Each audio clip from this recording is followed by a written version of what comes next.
considering the different types of mortgages that fit your scenario best, because everyone's scenario is different, a conventional mortgage simply means that it meets the criteria for Fannie Mae and Freddie Mac, who are government-sponsored entities that purchase the mortgages from the different lending companies and then sell them to other investors.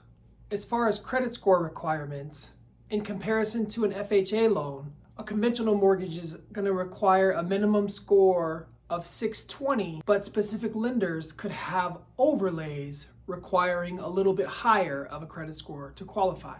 When it comes to purchasing a home, not refinancing, there are several different scenarios that require different down payment amounts. If you're a first-time home buyer, meaning that you haven't had ownership on a house in over 3 years, the minimum down payment is 3%. But if you just sold your house and you're buying another home, the down payment requirement would be 5% because you don't meet the criteria for a first-time home buyer. And then if you own a home and you're buying a second home, the minimum down payment requirement is 10%. And then if you're going the route of purchasing an investment property, if it's a single unit property, it's going to be a requirement of a minimum 15% down. Or if there's multiple units, it's going to require 25% down. If you're considering buying a property with multiple units and you want to live in one of them, you might want to consider an FHA program because the down payment requirement is 3.5%.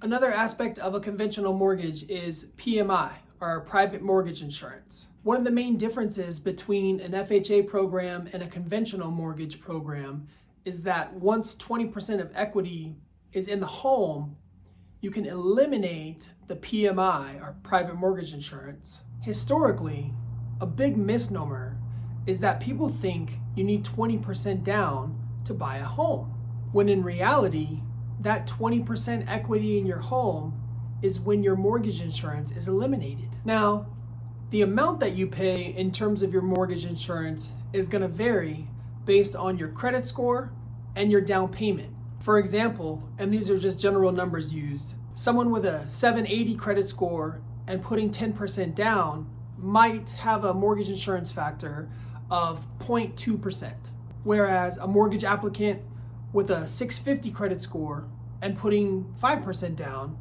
might have a 0.6% mortgage insurance factor. The point being, if you have a good credit score, it can reduce the cost of your mortgage insurance greatly. When it comes to mortgage insurance, you also have the option to pay it out upfront in your closing costs. This strategy is used by more seasoned mortgage originators in an effort to get you qualified for a property that you're at the upper limits for. In an effort to remove your mortgage insurance, once you have 20% equity in your home, we would simply get an appraisal on the property, and then it shows you have that amount of equity. We'd go to the lender and ask them to remove the mortgage insurance, and they will. As for how much of a mortgage you can qualify for, the conforming loan limits on a conventional mortgage are going to depend on where you're at in the country. There are exceptions to this. With areas like Hawaii and California, you have high balance areas where the limit is more. On top of that, those limits will change based on the number of units that the property is. Keep in mind that every year, Fannie Mae and Freddie Mac go and increase those limits based on the cost of living.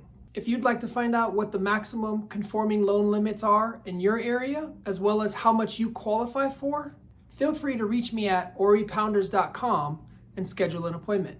Underneath, I've also attached a link to my mortgage checklist to see what documents are required in effort to get you pre-qualified.